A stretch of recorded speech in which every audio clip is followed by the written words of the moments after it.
Hello guys, welcome back to my YouTube channel. तो आज हम बात करेंगे बीपीएससी प्राइमरी टीचर के कट ऑफ के बारे में। तो सबसे पहले हम लोग ये जान लेते हैं कि टोटल नंबर ऑफ़ वैकेंसीज़ क्या थी और total number of appeared student कितने थे। ठीक है, चलिए स्टार्ट करते हैं। कट ऑफ चलते हैं थोड़ा रियल फैक्ट के ऊपर। ठीक है, तो सबसे पहले हम वैकेंसी की बात करें तो पीआरटी में आप देखोगे तो टोटल अप्रॉक्स 80,000 वैकेंसी थी, जिसमें मेल और फीमेल में की बात की जाए तो मेल जनरल में 15,947 अप्रॉक्स 16,000 के अप्रॉक्स इसमें वैकेंसी था।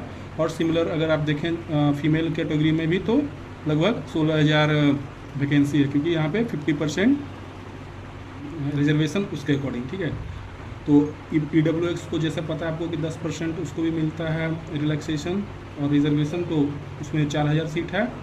ओबीसी में 4700 सीट है, ईबीसी में 7,000 सीट है, एससी में लगभग 6,000 और एसटी में लगभग 400 सीट है। ठीक है, उसी तरीके से अगर हम फीमेल की बात करें तो इसमें भी लगभग 4,000 के अप्रॉक्स सीट है ईडब्ल्यूएस में, ओबीसी में लगभग 4800, ईबीसी में लगभग 7,200 और बात करें एससी में तो 6,412 और एसटी में लगभग 400। ठीक है, ये तो हो गया आपका टोटल सीटों की संख्या की कौन से सीट पे क्या है। ठीक है, अब जब हम बात करेंगे कि इसमें किस तरीके से इसका कट ऑफ निर्धारित किया जाएगा बीपीएससी के तरफ से, तो बीपीएससी का जो कट ऑफ होगा वो कुछ इस फैक्ट पे डिपेंड करेगा। जैसे कि टोटल नंबर ऑफ, जैसे कि आपको पता होगा कि जो डीएलएड स्टूडेंट का जो टोटल नंबर ऑफ फॉर्म भरा था वो लगभग 3,80,000 के अप्रॉक्स था। ठीक है, लगभग 3,80,000। ठीक है, बट ये 3,80,000 जो कैंडिडेट है वो फॉर्म भरने वाला कैंडिडेट है कि ना कि एग्ज़ाम में अपेयर होने वाला। किसी भी एग्ज़ाम में आप देखें तो 60 to 70% ही अटेंडेंस होता है जो कि एग्ज़ाम देते हैं। ठीक है, बट हम इसमें कंसीडर करते हैं कि चलो ये बिहार का एग्ज़ाम था तो लोग इसमें 75% के अप्रॉक्स यहाँ पे अपेयर हो गए होंगे, प्रेजेंट हुए होंगे एग्ज़ाम में। तो अगर हम 3,80,000 का 75% निकालते हैं तो ये लगभग 2,85,000 के अप्रॉक्स आता है कि इतने कैंडिडेट ने एग्ज़ाम दिया होगा। ठीक है, अब 2,85,000 स्टूडेंट एग्जाम दिया, हम उसको राउंड फिगर करके यहाँ पे 3 लाख कर देते हैं। ठीक है, कि लगभग 3 लाख स्टूडेंट एग्जाम में अपेयर हुए होंगे। ठीक है, अब हम बात करें किसी भी एग्ज़ाम में तो उस एग्ज़ाम में जो उसका मिनिमम कट ऑफ होता है, उस मिनिमम कट ऑफ को पार करने वाले स्टूडेंट की संख्या जो होती है वो उसमें कम से कम वैसे इतने लोग जरूर होते हैं जो कि उसको भी कट ऑफ को क्लियर नहीं कर पाते हैं। तो उसकी संख्या लगभग 40% होती है, किसी 40 से 50% या 35%, ये डिपेंड करता है कि कितना नंबर ऑफ किस लेवल का एग्ज़ाम हुआ है। ठीक है, तो आपको पता है कि पीआरटी में जो एग्ज़ाम लिया गया था उसका क्वेश्चन का लेवल बहुत टफ था, तो उस केस में भी कैंडिडेट काफ़ी उसके cut off minimum cut off को भी क्रॉस नहीं कर पाएंगे। तो उस केस में अगर हम 40% स्टूडेंट को मतलब जो कट ऑफ क्लियर नहीं कर पाएंगे तो उसके बाद अगर हम देखें तो उसकी संख्या बच जाती है लगभग 1,80,000। ठीक है, ये 1,80,000 वैसे स्टूडेंट है जो बीपीएससी कट ऑफ को क्रॉस कर रहे हैं, उसके मिनिमम कट ऑफ को, चाहे वो जनरल हो, चाहे वो ओबीसी हो, चाहे एससी, उसके वो अपने कट ऑफ को लगभग 1,80,000 स्टूडेंट बीपीएससी के कट ऑफ को क्रॉस कर रहे हैं। ठीक है, अब बीपीएससी के कट ऑफ को जो क्रॉस कर रहा है जरूरी नहीं है कि वो सीटेट का भी कट ऑफ क्रॉस करे, क्योंकि ऐसा बहुत कैंडिडेट हमारे जान पहचान में भी हैं और बहुत ऐसे कैंडिडेट आप लोग के जान पहचान में भी होंगे जिनका बीपीएससी में मार्क्स तो बढ़िया आ रहा है लेकिन वो सीटेट क्वालिफाइड नहीं कर पाए हैं। मतलब आइदर वो अगर बिहार के कैंडिडेट है तो वो 82 नहीं ला पा रहे हैं, अगर वो किसी भी कैटेगरी में है, और चाहे वो अगर अदर स्टेट के कैंडिडेट हैं तो वो 90 नहीं ला पा रहे हैं, और बाकी जबकि उनका बीपीएससी में मतलब कि नंबर बढ़िया है फिर भी वो नहीं ला पा रहे हैं। तो वैसे कैंडिडेट की संख्या लगभग 30% होगी। ठीक है, तो अब इसमें अगर हम 1,80,000 में 30% स्टूडेंट को उसमें माइनस कर दें तो हमारे पास सीटों की संख्या कितनी बचती है? 1,30,000। अब ये 1,30,000 वैसे स्टूडेंट होंगे जो कि बीपीएससी के कट ऑफ को भी पार कर रहे होंगे और सीटेट कट ऑफ को भी पार कर रहे हैं। ठीक है, और इसी के बीच में आपका कंपटीशन होना है। ठीक है, तो मतलब अब आपको पता है कि हमारे पास क्वालिफाइड कैंडिडेट 1,30,000 है और हमारे पास वैकेंसी कितनी है? 80,000। ठीक है, और टोटल कैंडिडेट कितना हो गया? 1,30,000। अब इसमें हमारे पास एक्स्ट्रा कैंडिडेट कितने हैं? 50,000। अब इसी 50,000 में आपको दौड़ भाग करना है। ठीक है, इस 50,000 कैंडिडेट को आप पीछे करोगे तभी जाके आपका सिलेक्शन होगा। ठीक, अब ऐसा नहीं है कि अभी ये 50,000 कैंडिडेट, अभी इसमें और भी माइनस हो जाएगा। ये जो कैंडिडेट है ना, कुछ लोग ऐसे होंगे जिनका डॉक्यूमेंट में इशू होगा या किसी का रॉन्ग सर्टिफिकेट अपलोड होगा या फिर कुछ सर्टिफिकेट में प्रॉब्लम होगा, नाम में ये में गलती अगर होगा और वो अगर करेक्शन नहीं करवाए होंगे तो वैसा बहुत कैंडिडेट होता है, क्योंकि यहाँ पे कैंडिडेट का संख्या लगभग 3,80,000 है, तो उसमें 10-5 हज़ार स्टूडेंट वैसा होना कोई बड़ी बात नहीं है, ठीक है। तो अगर उस टाइप का कुछ कैंडिडेट होगा तो वो लगभग 10,000 वैसे कैंडिडेट जरूर होंगे, ठीक है। अब हमारे पास एक्स्ट्रा कैंडिडेट की संख्या कितनी बची, लगभग 40,000, ठीक है। अब ये 40,000 कैंडिडेट आपके पास एक्स्ट्रा हैं, ठीक।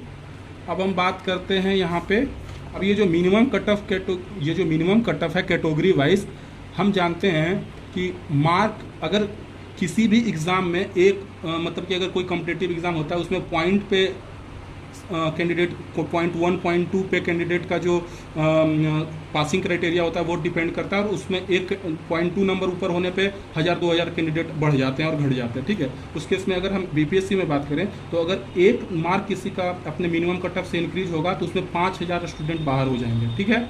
सिमिलरली अगर किसी का 2 मार्क्स इंक्रीज करेगा उसके मिनिमम कट ऑफ से तो उसमें 10,000 कैंडिडेट बाहर हो जाएंगे। उसी तरीके से अगर हम बात करें अगर वो अपने मिनिमम कट ऑफ से 4 मार्क्स ऊपर हैं तो उस कैंडिडेट में लगभग 40 से 50,000 कैंडिडेट बाहर हो जाएंगे। अब अगर आप अपने कट ऑफ से लगभग 3, 4, 5 नंबर ऊपर नीचे हैं तो मतलब ऊपर हैं तो उस केस में आप अपने आप को श्योर मान सकते हैं, क्योंकि वहाँ पे सीटों की संख्या लगभग कैंडिडेट की संख्या के इक्वल हो जाती है। अब देखिए 70, अब बोलते किसी का कि 70 नंबर आ रहा है, 75 नंबर आ रहा है, 80 नंबर आ रहा है, तो 70 ऐसा नहीं है कि नहीं आया होगा, कुछ ऐसे कैंडिडेट जरूर होंगे जिनका 70-75 मार्क्स में आया, तो उस कैंडिडेट में अगर 70 प्लस मार्क्स है वैसे कैंडिडेट की संख्या लगभग 2,000 होगी, ठीक है। और ये वैसे कैंडिडेट हैं कि जो एग्ज़ाम में वैसे ही बैठ जाते हैं, इनका मेन मोटिव होता है कि वो बीपीएससी या यूपीएससी निकालेंगे, और वही वो इस एग्ज़ाम, क्योंकि इस एग्ज़ाम में 70, 75, 80 नंबर आना बहुत टफ था, वो बीपीएससी भी निकाल लेगा, ठीक है। अब बात रहा 60 प्लस का, तो 60 प्लस में कैंडिडेट बहुत सारे होंगे, वो लगभग 10,000 के अप्रोक्स होगा, और सिमिलरली 55 प्लस वाले कैंडिडेट की संख्या लगभग 20,000 होगी। तो अगर हम बात करें 55 से लेकर 70 प्लस तक के कैंडिडेटों की संख्या देखेंगे तो वो हमारे पास लगभग 32,000 आ जाएगा, ठीक है।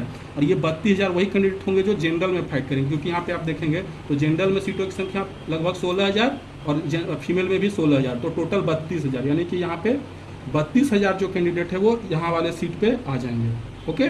तो मतलब कि 55 से ऊपर जो भी हैं वो समझिए कि जनरल में तो वो आ ही जाएंगे। अब बात करें उसके नीचे की, ठीक है, तो वो कैटेगरी वाइज डिपेंड करेगा कि किसका कितना होगा।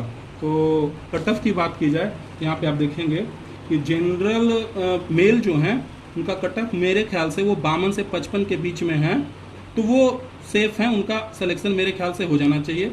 सिमिलरली अगर ईडब्ल्यूएस मेल की बात करें वो 48 से 50, क्योंकि ज़्यादा कट ऑफ का डिफरेंस नहीं होता है, वो इनका कट ऑफ लगभग ईबीसी के इक्वल ही होता है, तो वो भी 48 से 50 के बीच में है। अगर मेल हैं तो वो उनका सिलेक्शन हो जाएगा, लेकिन हाँ ईडब्ल्यूएस का लाभ उन्हीं को मिलेगा जो बिहार के मेल कैंडिडेट होंगे, ठीक है, अदर वाले वो सब जनरल पे जाएंगे। सिमिलरली बात करें ओबीसी की तो उनका भी कट ऑफ 50 से 52 जाएगा, ठीक है। ईबीसी का कट ऑफ 47 से 49 के बीच में होना चाहिए, एसटी का 40 से 42 और एसटी का 47 से 50, क्योंकि इसमें सीटों की संख्या कम होती है। बात करें फीमेल के कट ऑफ के बारे में तो जनरल फीमेल 50 से 52, ये वाला जनरल मेल या जनरल फीमेल में कट ऑफ में ज़्यादा डिफरेंस देखने को नहीं मिलेगा, लेकिन हाँ 2-3 नंबर का जनरल फीमेल में कट ऑफ का डिफरेंस जरूर मिलेगा, ठीक है।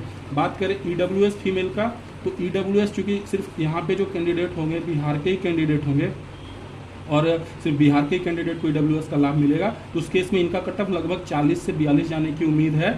ऐसा इसलिए क्योंकि अगर जिनका कट ऑफ 40 से ऊपर जाएगा वो फिर लड़के वाले कट ऑफ में घुस जाएंगे, मतलब कि वो ईडब्ल्यूएस लड़के का सीट ले सकता है, क्योंकि गर्ल का जो सीट है वो लड़का का सीट ले सकता है, बट लड़का वाला सीट में लड़का लड़की वाले सीट में नहीं जा सकता, ठीक है। सिमिलरली अगर ओबीसी की बात करें तो 44 से 46, ईबीसी की बात करें तो 40 से 42, एससी की 38 प्लस और एसटी का 42 प्लस, ठीक है। और यहाँ पे आप देखिएगा तो ईबीसी में 2 नंबर कम होने का भी संभावना है, और सिमिलरली आप अगर देखेंगे तो ओबीसी और ईडब्ल्यूएस में भी 2 नंबर कम भी हो सकता है, क्योंकि यहाँ पे सीधा 50% आरक्षण जो है वो बिहार की महिलाओं को दिया गया है, और इसमें ना तो बाहर के महिलाएं आएंगी और ना ही यहाँ पे बिहार के लड़के हों या बाहर के लड़के हों वो इसमें आएंगे, तो ये सारा सीट इनके लिए रिजर्व है, ठीक है। तो इस कैटेगरी में कैटेगरी वाइज जो रिजर्वेशन होगा वो नीचे हो सकता है, ठीक है। Thank you.